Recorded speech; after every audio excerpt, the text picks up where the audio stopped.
Primera de Pedro, capítulo 2, versículo 24.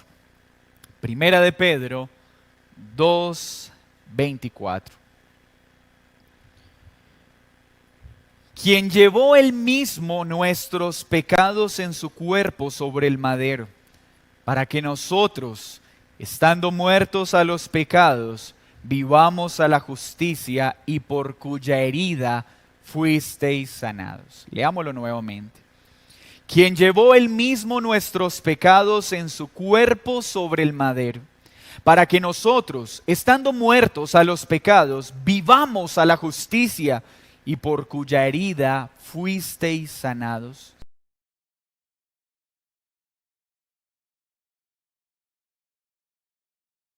Pedro empieza diciendo entonces que Él llevó nuestros pecados. ¿Quién es este que está mencionando Pedro? ¿Quién es aquel que tenía la facultad y el poder para tomar los pecados de un pueblo sobre sí? ¿Este quién? Es Jesucristo.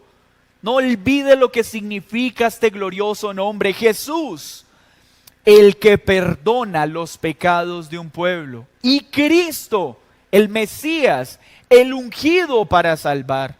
Jesucristo es el Salvador que Dios envió para liberar un pueblo de sus pecados. Para esto fue escogido. Y es este que Pedro menciona para animar al pueblo en medio del sufrimiento. Pedro mismo, en el versículo 22, y acompáñeme en su Biblia, toca más detalles acerca de quién es este que cargó nuestros pecados. Dice que este no cometió pecado en el verso 22, ni se halló engaño en su boca.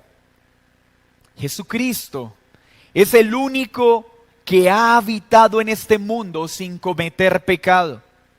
Él no pecó ni de pensamiento, ni por obra, ni por omisión.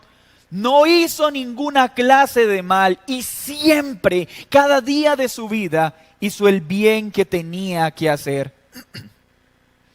En Él no hubo engaño alguno. Todo lo que dijo y prometió es verdad y se ha cumplido fielmente. Enfrentó las mismas tentaciones que nosotros afrontamos, pero en ninguna de ellas cedió. Se mantuvo puro y sin mancha. Donde el primer Adán pecó, nuestro segundo Adán permaneció firme. Donde el primer Adán quebrantó la ley, el segundo Adán permaneció en santidad.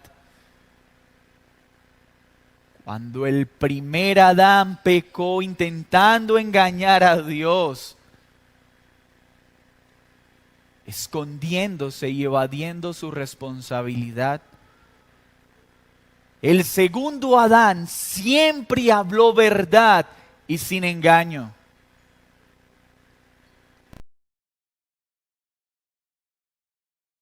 Este Jesucristo de quien Pedro está hablando es varón de dolores, experto en sufrimiento, jamás se desvió un solo milímetro de la senda recta. ¿Y qué hizo este precioso Salvador y Redentor, en quien no hubo pecado ni engaño?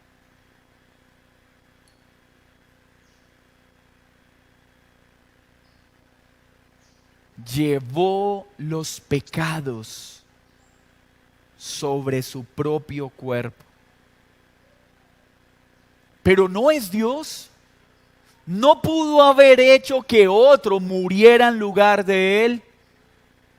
La segunda persona de la Trinidad no pudo haber escogido otro hombre, levantar un Elías, un Moisés para este sacrificio. No. No podía delegarse esta función a nadie más. El Padre, el Hijo y el Espíritu Santo, el Consejo Trinitario, estableció cuáles eran las cualificaciones de aquel que podría perdonar pecados. Y estas cualificaciones solo las cumplía Jesucristo. Solo Él podía ser el redentor de un pueblo. Por eso la segunda persona de la Trinidad tenía que encarnarse en un cuerpo de carne y hueso. Nadie más ha poseído ni poseerá los requisitos para salvar a pecadores. Porque solo Jesucristo es totalmente Dios y totalmente hombre. Solo Él es rey, profeta y sacerdote. Solo Él poseía las cualidades para ser nuestro sustituto y complacer de manera perfecta todas las justas demandas de un Dios santo. Por eso le fue preparado un cuerpo para llevar sobre sí nuestro pecado. Por eso estamos seguros de que Jesús no era un holograma. Era un cuerpo de carne y hueso, dos naturalezas en una sola persona. Hombre y Dios. Y solo alguien con estas cualificaciones podría salvar a los pecadores. Por eso era necesario que el Hijo de Dios se encarnara, viniera a habitar en medio de nosotros. Porque era necesario que un cuerpo de carne y hueso recibiera el justo castigo de la ira santa de Dios sobre sí.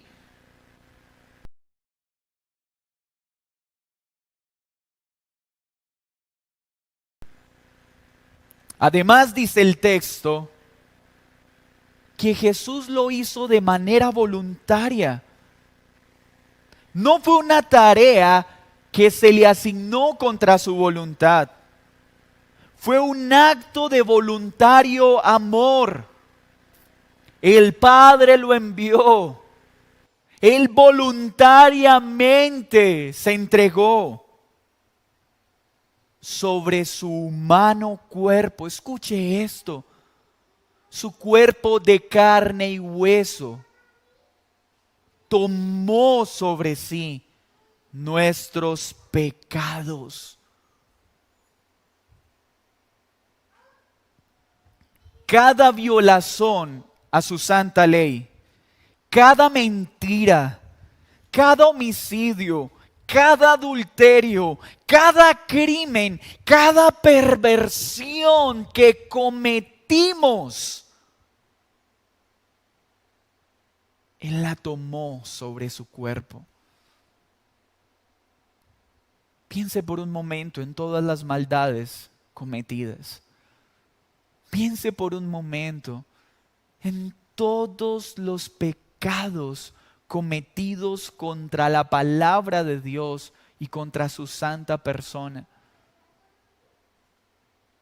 Cada uno de ellos, cada uno de los pecados de sus escogidos fueron puestos sobre su cuerpo. Todos, hermanos, todos los tomó sobre su cuerpo. El Cordero sin pecado, en el que no había engaño, en el que no hubo maldad, cargó todo el peso de los pecados de aquellos que Él redimiría. Creyentes del pasado, del presente y del futuro. Su cuerpo sin pecado era el único apto para servir de transporte de los pecados ajenos. Solo este cuerpo podía soportar tal peso, porque aunque era un cuerpo totalmente humano, en esa misma persona también estaba la deidad.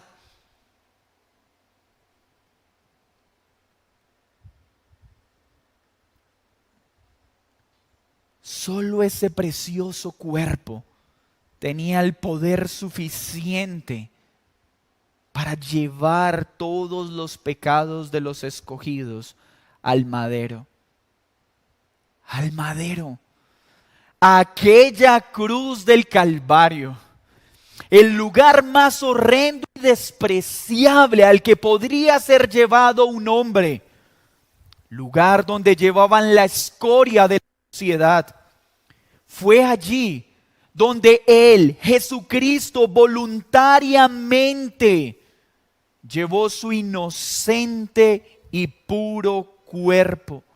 Pero no solo llevó su cuerpo, cargó sobre sí todas las maldades de ese pueblo que vino a redimir.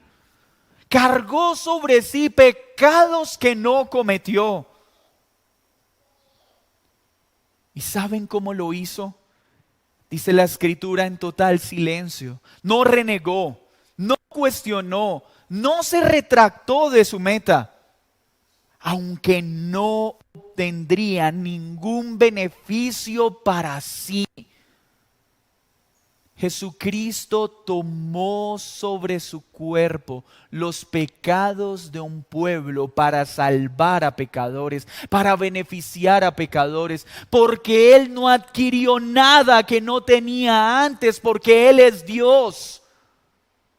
¿Nota usted esta inmensa muestra de amor? Dios hecho hombre soportando sobre su cuerpo el hedor, la putrefacción de pecados que no cometió. Jamás declinó en su perfecto amor por quien lo envió y por los que vino a salvar. Fue un acto de amor para aquel que lo envió y fue un acto de amor para aquellos que vino a salvar. Dice Isaías 53:7, angustiado él y afligido, no abrió su boca. Como cordero fue llevado al matadero, y como oveja delante de sus trasquiladores, enmudeció y no abrió su boca. Pedro en este texto, al citar a Isaías, está recordándole a su audiencia a qué vino el Mesías, de qué nos libró, de qué nos salvó y cuán alto precio pagó. Mis hermanos, si nuestra mente se ocupa de lleno en meditar el alto precio que Cristo pagó para salvarnos y sanarnos de nuestros pecados, ¿qué podrá en este mundo turbar nuestra alma? Si la mayor muestra de amor y poder ya fue obrada en nuestro favor. Pedro viene insistiendo en que este Salvador tomó sobre sí los pecados. Y tome mucho cuidado con esta palabra pecados. Observe que el texto viene hablando de pecados. Tomó sobre su cuerpo los pecados. Los llevó sobre sí a la cruz, los pecados. ¿Qué lograba con esto? ¿Para qué tomó sobre sí los pecados de un pueblo que merecía justamente ser destruido? Para que nosotros, estando muertos a los pecados, vivamos a la justicia. ¿Nota usted para qué lo hizo? Para trasladarnos de la muerte a la vida. No fue por un beneficio o para obtener algo que no tenía. Fue para que pecadores viles como nosotros fuéramos trasladados de las tinieblas a la luz, de la corrupción a la justicia. Él, Jesucristo, se dio a sí mismo por nosotros. Soportó este terrible peso del pecado sobre sí, para que ahora vivamos en justicia. ya no en tinieblas, sino en la luz, ya no como esclavos del pecado, sino declarados justos. Se dio para conferirnos un nuevo título, el de hijos de Dios, para quitar nuestros harapos de injusticia y vestirnos con sus blancas vestiduras de justicia y santidad. Tomó sobre su cuerpo, un cuerpo de carne y hueso, toda nuestra maldad, para que ya no estemos bajo el dominio de la putrefacción del pecado.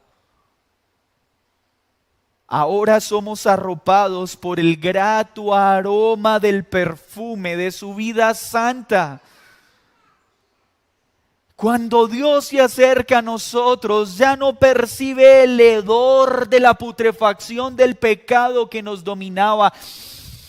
Ahora huele el aroma grato de la vida santa y perfecta de nuestro Señor Jesucristo. Ese es el aroma que emanamos por los méritos de Cristo. Nunca piense que por los nuestros.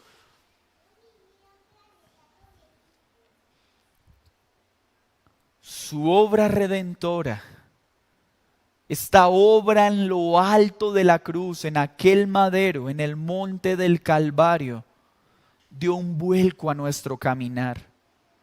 Ahora nuestros pasos ya no van firmes hacia nuestra destrucción. Ahora caminan seguros y firmes hacia el cielo, porque Él nos sostiene. Para eso tomó sobre sí la maldad, para tomar a pecadores que caminaban firmemente hacia la más terrible condenación, para que ahora caminemos firmemente hacia la morada celestial que nos espera. Sus brazos firmes nos sostienen para llegar a la meta de nuestra fe, que es la salvación.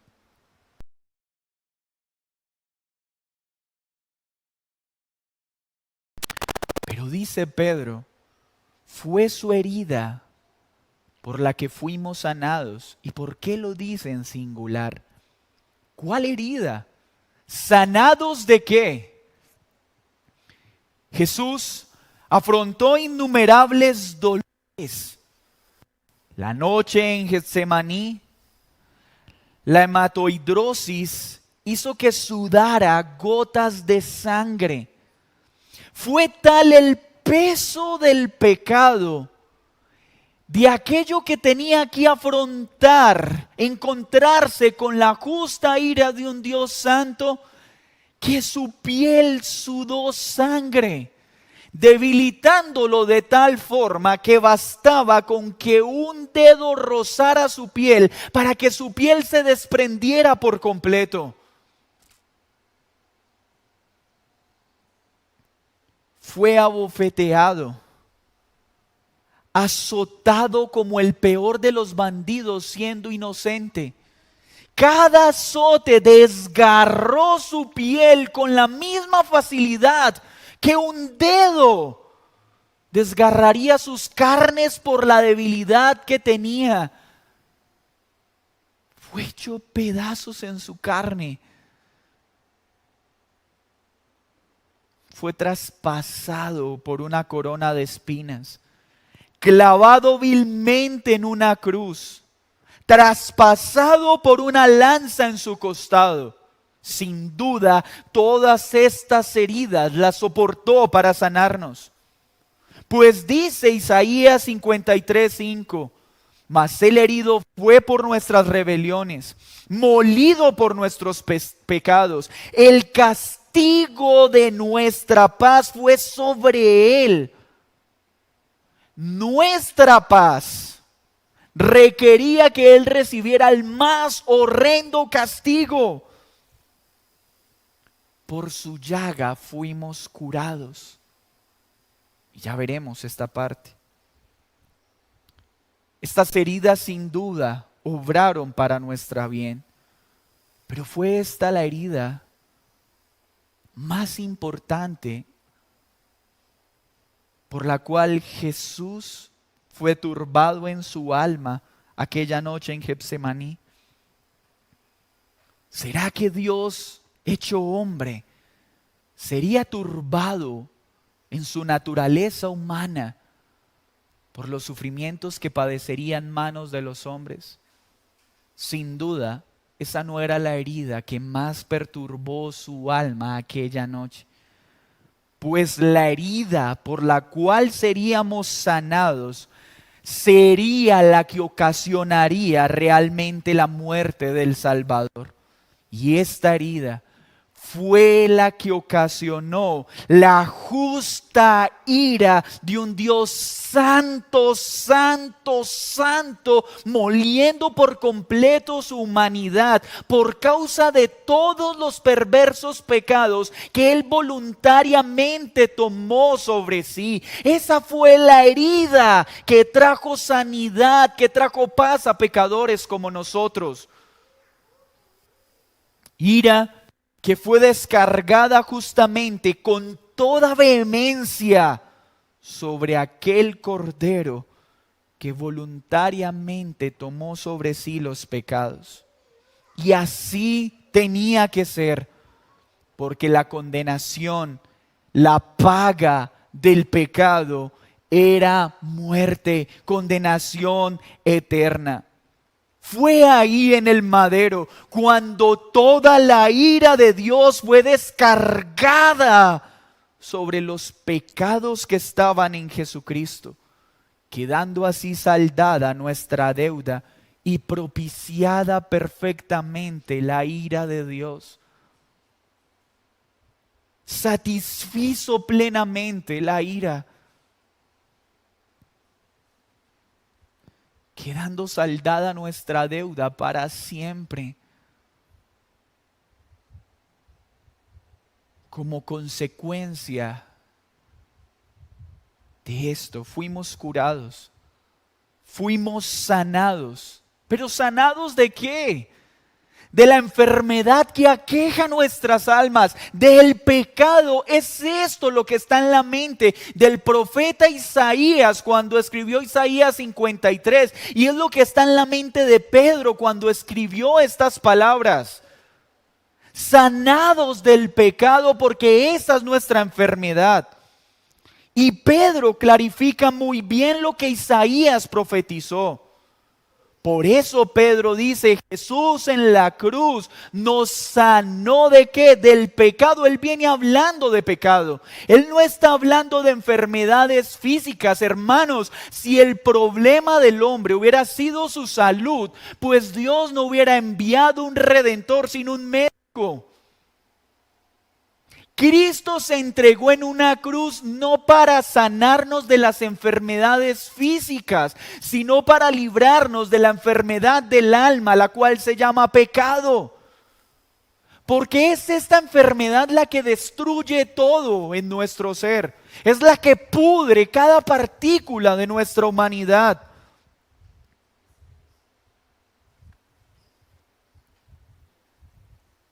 Nosotros necesitábamos algo mayor que una sanidad física. Es ser sanados del pecado. ¿Nota usted qué belleza lo que Pedro entonces le recuerda a su audiencia? Hermanos, ¿están sufriendo? Por favor, miren al varón de dolores y sufrimientos. Estás abatido, tu carne está debilitada. Por favor, eleva tu mirada al monte del Calvario y recuerda lo que Jesucristo hizo. Tomó sobre su cuerpo de carne y hueso pecados que no cometió, perversos y horrendos pecados, hediendo a putrefacción, y lo hizo por amor a Dios Padre que lo envió y por amor a los pecadores que vino a redimir, para que con esto pecadores como nosotros fuéramos trasladados de las tinieblas a la luz. Ya no estemos más muertos, sino que ahora caminemos en justicia, porque con su herida, cuando la ira santa de Dios lo molió por completo, fue saldada la deuda y fuimos librados del poder del pecado y la condenación eterna. Es ahí donde está nuestro consuelo, porque ya la muerte no podrá retenernos, porque hay una morada celestial que nos aguarda, porque en este mundo afrontaremos males temporales, pero ya tenemos nuestra mayor provisión eterna, a Jesucristo, nuestro Redentor, nuestro Salvador. Así que este es un buen tiempo para que miremos a la cruz, recordemos el Evangelio. ¿Qué mayor muestra de amor puedes buscar en el pasado para encontrar consuelo en el presente? ¿Qué mayor muestra de poder quieres ver para confiar en que Dios gobierna soberanamente sobre todo? Claro que podemos ir a ver cómo Dios con mano poderosa rescató a Israel de Egipto. ¿Cómo abrió el mar en dos? Claro que encontramos consuelo al ver que Él calma las tormentas, sana a los enfermos, trae a la vida a los muertos, expulsa a demonios. Pero ninguno de estos hechos se equipara a la manifestación poderosa y amorosa que se hizo evidente en la cruz del Calvario en favor nuestro. Es ahí donde está tu consuelo. Mis hermanos, nuestra alma se está turbando en este tiempo de dificultad. Ve al Evangelio y recuerda lo que Cristo obtuvo para ti. Recordemos lo que Cristo obtuvo para su iglesia. Recordemos que ha recibido el Espíritu Santo y lo ha compartido como dádiva a sus súbditos. Hay una morada celestial segura que nada podrá dañar. Coloquemos nuestra mirada en el cielo, hermanos, no en este mundo que está turbado y afligido. Si Jesús tomó sobre sí nuestro pecado, aceptó ser clavado en una cruz, soportó el peso de la justa ira de un Dios santo, ¿por qué ha de abandonarnos ahora si somos sus hijos? Esto no pasará. Todo lo que acontezca en este mundo es pasajero y nada podrá librarnos o quitar de nosotros el beneficio que hemos recibido en Jesucristo. Nada podrá quitar la vida eterna a uno solo de sus elegidos.